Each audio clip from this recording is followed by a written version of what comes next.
है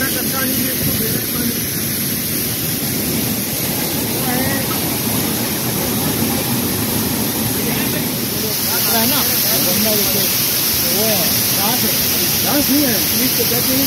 हाँ इंग्लिश में कहते हैं सीधी इंग्लिश में कहते हैं घुमाना पड़ेगा पर घुमा नहीं सकते वो घुमाना पड़ेगा।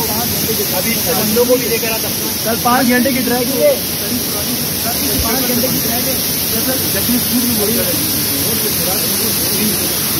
प्रोटीन को ज़्यादा यार